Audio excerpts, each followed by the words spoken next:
이제 우리가 예수님께서 고난당하신 내용들을 함께 낭독으로 함께 이해를 했고요.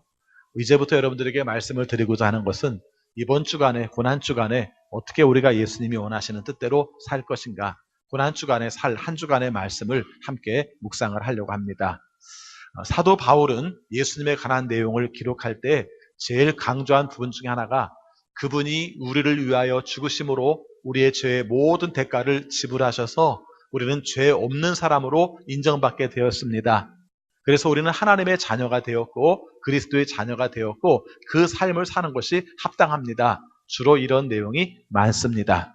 전체적인 내용에서 복음서에서는 예수님께서 이 땅에 오신 이유, 그 복음을 전파하신 내용, 그 다음에 질병을 고치시고 아픈 사람들을 치유하신 내용, 그리고 십자가에 죽으신 내용, 부활하신 내용을 상대적으로 자세히 쓰는 것에 비하면 사도 바울이 말한 내용은 교리적으로 우리가 어떻게 구원을 받는가에 초점을 맞춥니다. 그런데 오늘 함께 읽은 말씀 빌립보서 2장 5절부터 11절까지 말씀은 예수님을 이렇게 표현한 겁니다. 사도 바울이 내가 생각할 때 예수님은 이런 부분이야, 이런 분야라고 표현을 한 것입니다. 그래서 이 내용들을 우리의 삶 속에 본받아야 될 것을 말씀하고 있습니다. 그 중에서도 우리 5절 말씀을 같이 보겠습니다. 빌립보서 2장 5절입니다. 같이 있습니다. 여러분 안에 이 마음을 품으십시오. 그것은 곧 그리스도 예수의 마음이기도 합니다. 사도 바울이 오늘 말씀을 전할 때 먼저 5절 말씀을 통해서 강조하는 것이 있다면 이후로 설명할 내용들을 여러분들이 본받아 사십시오. 그래서 예수 그리스도의 마음을 품고 사십시오 하는 내용들을 말씀하고 있습니다. 자, 이 말씀을 설명하기 위해서 제가 이런 예를 들어보도록 하겠습니다. 봄이 왔습니다. 그렇죠? 봄이 왔습니다. 날씨가 추워도 봄은 왔습니다. 가을은 남자의 계절이라고 말하고 봄은 여자의 계절이라고 말을 합니다. 근데 남자들이 봄의 가을의 내용들은 뭔가 좀 딩숭생숭하고 좀 마음이 허전하고 이런 것으로 온다면 여자들이 맞이하는 봄은 좀 화려하고 뭔가 분위기를 바꿔보고 환경을 고치고자 하는 그런 마음으로 오는 것 같습니다. 맞나요? 그런 것 같아요. 자, 이제 여러분들이 봄이 되었습니다. 여자분들이 뭔가 바꾸고 싶습니다. 먼저 헤어스타일을 바꾸겠습니다. 헤어스타일을 바꿉니다. 자, 헤어스타일을 바꿀 때 미장원 가야지 그렇게 말합니다. 근데 그 말에 담겨있는 뜻이 얼마나 깊은 뜻이 잠축되어 있는지 모릅니다. 그렇죠? 머리를 어떻게 할까 생각합니다. 아이유처럼 할까? 수지처럼 할까? 비유가 잘 안 맞나요? 잘 안 맞겠죠? 바꾸겠습니다. 자, 김혜수처럼 할까? 이영애처럼 할까? 그럼 됐습니까? 자, 그리고 나서 살펴봅니다. 그리고 가서 미장원 원장님에게 말씀드립니다. 저 머리 스타일을 바꾸려고 합니다. 김혜수처럼 해주세요. 그렇게 말을 합니다. 그러면은 착한 원장님들이 얼굴 때문에 안 돼요. 이런 말 안 합니다. 그리고 우리가 맞춰서 그 말 생각을 보고 김혜수 머리가 지금 이런 거구나. 얼굴이 이러니까 이렇게 맞추면 되겠다. 이렇게 디자인을 해가지고 여러분의 헤어스타일을 바꾸어 드립니다. 여러분의 헤어스타일의 본은 누구였습니까? 김혜수입니다. 그렇죠? 이렇게 합니다. 자, 여러분들이 좀 더 우리가 좀 파격적으로 내가 좀 더 기술을 발휘해서 하기를 원했습니다. 머리만 바꿀 게 아니라 집안 환경을 바꿔봐야겠다. 커튼이 칙칙해. 그래서 커튼을 만들기로 작정합니다. 용기가 가상하지 않습니까? 커튼을 만들기로 작정을 합니다. 자, 그럼 어떻게 하면 좋을까요? 먼저 인터넷을 보면서 본을 봅니다. 천은 이런 게 좋겠구나. 디자인은 이런 게 좋겠구나. 이렇게 생각을 합니다. 그리고 나 생각하니까 재봉질을 잘 못하겠습니다. 그래서 또 유튜브를 봅니다. 커튼 만드는 법 하면 다 나옵니다. 그래서 그걸 봅니다. 그래서 천을 뜨러 가는데 유리창 가로 높이가 1m 20이니까 천을 뜰 때는 1m 20을 떠야지? 아닙니다. 그렇게 하면 안 됩니다. 2m 40 내지 3m 정도를 떠야 됩니다. 왜 그렇게 커요? 접는 데가 있지 않습니까? 이런 계획들을 다 합니다. 그리고 커튼 만드는 본을 봅니다. 본을 본다고 그랬어요. 본을 보고 그대로 재단을 하고 또 그 다음에 그것을 꼬매고 그리고 핀을 꽂고 그런 다음에 걸어 놓습니다. 자, 한 가지 얘기를 더 하겠습니다. 아무래도 이것만 가지고 안 될 것 같습니다. 그래서 운동을 하기로 했어요. 살도 빼야 되고 또 우리가 몸도 좀 건강해야 되니까 운동을 하기로 했습니다. 요가를 할까? 아니면 우리가 테라피스를 할까? 스피닝을 할까? 어떤 걸 할든지 마찬가지입니다. 그래서 갔습니다. 갔더니 하는 얘기가 이렇게 말합니다. 레슨을 받으세요. 이렇게 말합니다. 나서 그냥 가면 되는 줄 알았더니 레슨을 받으라고 말을 합니다. 아이, 돈 많이 벌려고 저 사람이 나에게 그런 걸 시키나 보다 할지 모르겠는데 우리가 말을 합니다. 레슨을 받으셔야 몸의 유지가 될 수 있습니다. 그렇죠? 그래서 이 테니스에 가도 맨 먼저 레슨을 받으라는 얘기를 합니다. 레슨을 받는데 힘겹습니다. 예를 들어서 테니스를 친다고 합시다. 테니스를 치는데 코치가 이렇게 말합니다. 자, 손을 한번 이렇게 들어보세요. 아, 내가 테니스 라켓 치러 왔지 이러고 있으려고 왔나? 근데 계속 이렇게 서 있어 보라고 합니다. 그렇죠? 이렇게도 한번 들어보세요 라고 말합니다. 그렇죠? 이렇게 이런 과정을 통해서 우리가 몸을 익혀가고 운동을 하게 됩니다. 자, 제가 무슨 얘기를 하는지 한번 잘 살펴보시기 바랍니다. 스타일을 만들든지 볼을 뜨든지 아니면 레슨을 받든지 가장 중요한 게 있습니다. 그게 뭡니까? 원형이 있어야 돼요. 어떤 하고자 하는 모양이 있어야 됩니다. 그것을 따르기 위해서는 훈련도 있어야 됩니다. 여러분, 헤어스타일도 뻔히 있고 패턴도 뻔히 있고 그 다음에 운동을 할 때에도 어떤 하고자 하는 원형들이 있어서 그것을 갖추어서 내 모양을 만들려고 하면서 여러분들은 왜 신앙생활은 그렇게 안 하세요? 생각해보면 그렇지 않습니까? 우리가 신앙생활 할 때 가지고 있는 생각 중에 하나가 예수 그리스도를 본받아서 예수 그리스도의 스타일로 예수 그리스도의 레슨을 받아서 내가 그대로 살아야지라고 생각을 하십니까? 예, 뭐 그런 분도 계실 겁니다만은 일반적으로 생각할 때마다 그렇게 생각하지 않아요. 그리고 이렇게 생각합니다. 내가 예수를 믿었어요, 주님. 그러니까 주님께서 이제부터 나를 좀 도와주세요. 이렇게 얘기를 합니다. 그러니까 안 바뀌어요. 우리의 삶 속에 정말 중요한 것은 예수님을 믿기로 작정을 했다면 예수님을 그대로 모방해서 살아보려고 하세요. 예수님께서 원하시는 뜻대로 살려고 노력을 하세요. 그래서 그 스타일이든지 그 본이든지 뭐 디자인이든지 예수님께서 사신 내용을 그대로 한번 살려고 해보세요. 사도 바울이 말한 내용이 바로 이겁니다. 근데 특별히 이번 주간이 고난주간이에요. 그래서 고난주간에 예수님의 모범을 따라 살고자 하는 내용들이 어떤 것이어야 되는지를 함께 오늘 말씀을 통해서 함께 살펴보려고 합니다. 첫 번째입니다. 예수님이 어떤 분이신지를 분석해 볼게요. 여기 내용을 봤더니 6절, 7절 말씀에 그런 내용이 나옵니다. 우리 6절, 7절 말씀 같이 읽겠습니다. 그는 하나님의 모습을 지니셨으나 하나님과 동등됨을 당연하게 생각하지 않으시고 오히려 자기를 비워서 종의 모습을 취하시고 사람과 같이 되셨습니다. 거기까지입니다. 자, 이 말씀 우리 다 아는 거예요. 여러분, 하나님께서 예수 그리스도를 보내실 때 신으로 보내신 게 아니라 사람으로 보내셨다는 말씀입니다. 그런데요, 여러분 이 내용이 우리에게 주는 메시지가 상당히 큽니다. 여러분, 예수님이 어떤 분이셨는가? 원래 하나님과 같은 분이셨다고 말씀합니다. 여러분, 하나님과 같이 되고 싶다, 하나님처럼 되고 싶다는 것은 좋은 거예요. 그래서 어떤 우리의 삶 가운데서 하나님이 원하시는 형상으로 거룩함으로 사랑으로 살아가는 건 좋은 거예요. 근데 때에 따라서는 이것이 모범이 잘못됨으로 말미암아 월권하는 경우도 생길 수가 있습니다. 여러분, 하나님을 닮으려고 한 존재가 두 존재가 있어요. 하나는 아담이라는 분입니다. 그렇죠? 아담이라는 분도 하나님처럼 되려고 했어요. 여러분, 우리가 아담과 하와가 살았을 때 하와에게 뱀이 유혹을 합니다. 뱀이 와서 유혹할 때 이렇게 말합니다. 이걸 먹어봐. 이걸 먹어봐. 그럼 뭐라고 그랬습니까? 눈이 밝아져. 그렇게 말했어요. 눈이 밝아져. 그것을 하나님이 싫어하시기 때문에 너에게 먹지 말라고 말한 거야. 이렇게 말한 겁니다. 이걸 먹어봐. 지혜롭게 돼. 하나님처럼 지혜롭게 돼. 이렇게 말을 했습니다. 물어봅시다. 근데 뱀이 거짓말했나요? 진짜 얘기를 했나요? 제가 여러 번 물어봤더니 이제 대답도 못합니다. 사실은 그 말은 가짜가 아니에요. 진짜예요. 어떻게 알아요? 선과 악을 알게 하는 나무의 열매를 먹는 순간 눈이 진짜 밝아져서 선과 악을 분별하게 돼버렸어요. 그게 우리에게는 좋을 줄 알았는데 사실은 어떻습니까? 부끄러움을 알게 되었어요. 사실은 선과 악을 알게 되는 것이 좋은 건 줄 알았는데 일단 먹고 나니까 그 다음부터는 어떻게 돼요? 신처럼 된 건 맞는데 그 다음에 어떻게 되는 겁니까? 그 다음에 부끄러운 존재로 되고 마는 것이죠. 그래서 아담은 신처럼 되고 싶었어요. 하나님처럼 되고 싶었어요. 근데 그것이 어떻습니까? 교만함 가운데서 하나님처럼 되고 싶어서 그것이 벌받는 원인이 되었던 것입니다. 근데 예수님께서는 하나님과 원래 같은 존재예요. 그리고 성경은 재밌게도 맨 뒤에 가서 보면은 그가 낮아지심으로 말미암아 하나님께서 높이셨습니다라는 말을 하는데 그 표현을 이렇게 하고 있습니다. 우리 그 내용을 먼저 보겠습니다. 9절입니다. 11절까지 같이 있습니다. 그러므로 하나님께서는 그를 지극히 높이시고 모든 이름 위에 뛰어난 이름을 그에게 주셨습니다. 그리하여 하늘과 땅 위와 땅 아래에 있는 모든 것들이 예수의 이름 앞에 무릎을 꿇고 모두가 예수 그리스도는 주님이시라고 고백하여 하나님 아버지께 영광을 돌리게 하셨습니다. 오늘 말씀은 이 부분을 강조를 안 하기 때문에 짤막하게 말씀을 드립니다마는 예수 그리스도께서는 자신을 낮추심으로 말미암아 하나님께서 그를 높이셔서 많은 사람들에게 영광을 받는 존재로 만들어 주셔서 하나님과 같은 존재로 허락하셨습니다. 이렇게 말씀을 합니다. 그러나 오늘 우리가 살필 내용은 예수님의 낮아지심과 연결해서 말씀을 합니다. 여러분, 우리가 살면서요, 나는 겸손해, 나는 다른 사람 앞에서 언제나 겸손하게 살려고 노력해, 그러시죠?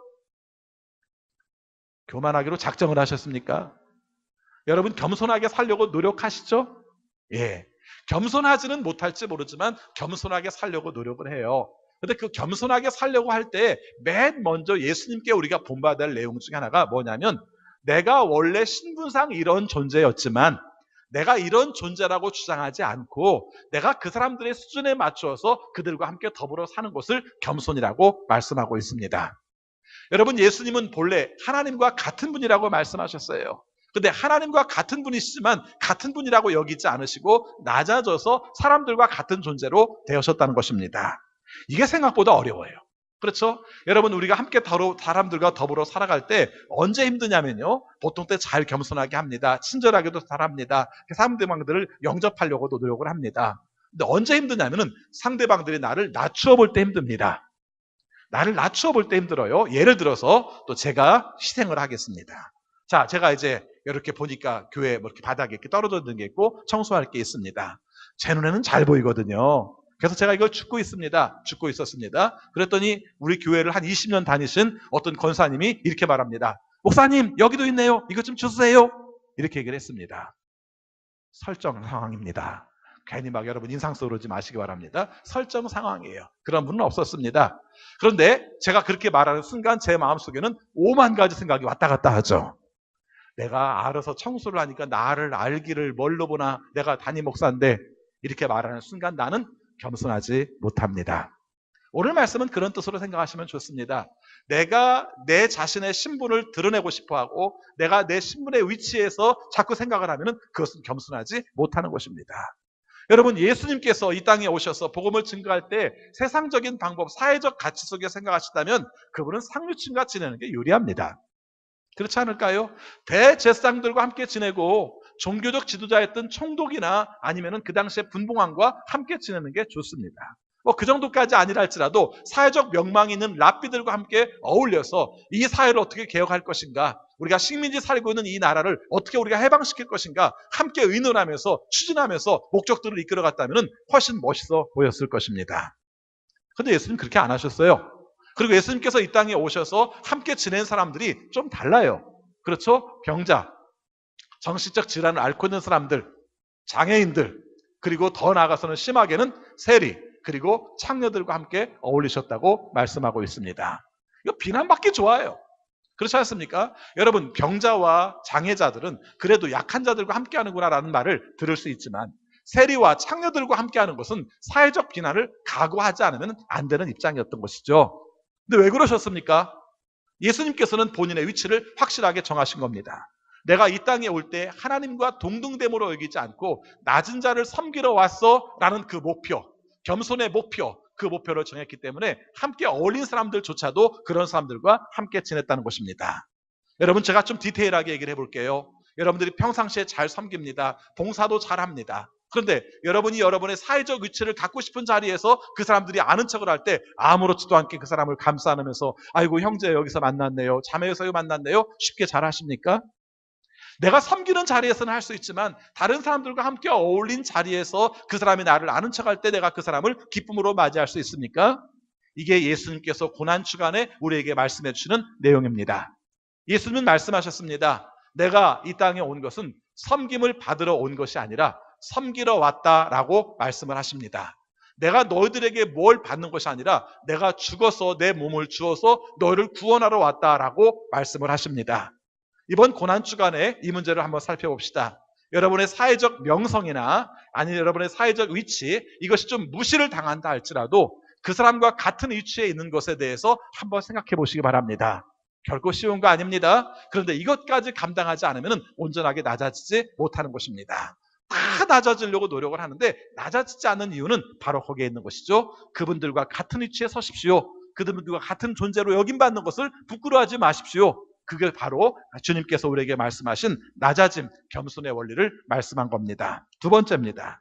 오늘 내용을 보면 예수님께서 십자가에 죽으시는 내용을 말씀을 하십니다. 우리 8절 말씀 보겠습니다. 같이 읽습니다. 자기를 낮추시고 죽기까지 순종하셨으니 곧 십자가에 죽기까지 하셨습니다. 아멘.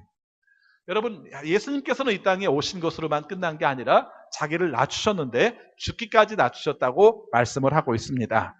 오늘 함께 읽은 말씀 누가복음 23장 함께 낭독한 내용에서도요, 예수님은 수치를 당합니다. 부끄러움을 당합니다. 아픔을 겪습니다. 근데 살면서 우리가 겪는 것 중에 하나가 어떤 게 힘드냐면은 아픔도 힘들지만은 수치를 당하는, 부끄러움을 당하는 것이 무척 힘들어요. 예수님에게 사람들이 놀렸어요. 뭐 이렇게 신 포도주를 갖다가 먹어봐 말하기도 하고, 너가 뭐 하나님의 아들이거든 한번 이 사람들을 물리치고 한번 올라가봐 뭐 말하기도 하고, 심지어는 이렇게 침을 뱉기도 하고, 뭐 채찍질을 하기도 하고, 조롱하기도 하고, 기적 좀 한번 발휘해봐라는 그런 내용들도 예수님이 듣습니다. 저는 이 면을 좀 강조하고 싶어요. 여러분, 히브리서 12장 2절에 보면요, 믿음의 주요 온전케 하시는 예수 그리스도를 바라보라 하는 말씀이 나옵니다. 여러분 다 좋아하세요. 그렇죠? 예수 그리스도를 바라보라. 그런데 그 후반에 2절 후반과 3절 말씀에서 강조하는 내용이 뭔 줄 아십니까? 하나님께서 이루실 구원을 위해서 다른 사람들에게 고난을 당하고 수치를 당하였으나 그것을 부끄럽게 여기지 않으신 주님을 바라보라는 뜻입니다. 오늘 우리가 고난주간에 깊이 묵상할 말씀 중에 하나가 바로 이 부분입니다. 내가 어떤 일을 하는 가운데에서, 사명을 감당하는 가운데에서 많은 사람들이 좌절하고 절망하는 이유 중에 하나가 어떤 자리인 줄 아십니까? 바로 부끄러움을 참지 못해서 그만둡니다. 저는 종종 이런 말을 합니다. 왜 악한 것들은 절망을 안 해요? 그렇죠? 여러분, 어떤 사람이 내가 도둑질을 작심하고 해야지 하고 갔다가 한번 실패했습니다. 절망해서 다시는 도둑질을 못하겠네. 이런 경우 있습니까? 없어요. 다음에 우리가 노력하고 어떻게든지 그 방법을 찾아서 도둑질을 하려고 합니다. 그래서 악한 사람들은 절망하는 법이 없어요. 근데 왜 선한 사람들은 절망합니까? 여러분, 이 원리가 있어요. 선한 사람들은 자기가 하는 일이 옳아요. 옳기 때문에 옳게 인정받기를 원합니다만은 실은 그렇지 않습니다. 여러분 생각해 보시기 바랍니다. 예수님께서 죽으셨을 때, 와, 정말 대단한 분이야, 멋진 분이 죽으셨네, 저분이 죽음으로 말미암아 우리 모두는 다 구원을 받게 되었어, 할렐루야 아멘, 이렇게 말했습니까? 성경은 굉장히 예리하게 그렇게 말했습니다. 그렇게 생각한 사람은 백부장 하나였다고. 여러분, 모든 순교가요, 순교를 당하는 순간에는 남들이 볼 때는 웃음거리예요. 더 심하게 말하면 개죽음처럼 보였어요. 근데 그것을 나중에서 깨닫고 사람들이 그분을 칭송하고 그래요. 왜 이 말씀하시는 줄 아시겠습니까? 여러분을 선한 일을 하다가 낙심하지 마시기 바랍니다. 여러분이 하는 일이 선한 일인데 상대방들이 여러분을 부끄럽게 만들어요. 조롱해요. 아니, 왜 그 정도 신분돼가지고 그런 사람들과 함께 어울려요? 이렇게 말할 때 실망하지 마시기 바랍니다. 우리의 마음속에 예수님도 그러셨거든요. 내가 다른 건 모르지만 예수님이 하신 것을 그대로 본받아 살려고 해요. 상대방이 나를 부끄럽게 여긴다 할지라도 내가 부끄러움을 경험하지 않은 것, 이것이 바로 주님 앞에서 내가 나를 낮아질 수 있는 비결입니다. 여러분, 특별히 이번 주간에 이건 말씀을 좀 묵상해 보세요. 이 부분에 대해 살펴보세요. 쉽게 말하면 내가 다른 사람을 돕기 위해서 부끄러움을 당한다 할지라도 이 부끄러움을 부끄럽게 여기지 않을 수 있는 삶을 사시기를 바라겠습니다. 찾아봐야 될 겁니다. 그렇죠? 우리가 잘 하다가도 어느 부분에 이르면 내가 이렇게까지 해야 돼? 하면서 놓는 그 자리가 어떤 자리인지를 함께 살펴보고자 합니다. 오늘 말씀을 이 이야기로 우리가 결론을 내리려고 합니다. 이번 주간에 신문 기사 중에 사진 한 장이, 멋진 사장이 하나 올라왔습니다. 누구였냐면은 36년생 프란치스코 교황이었습니다.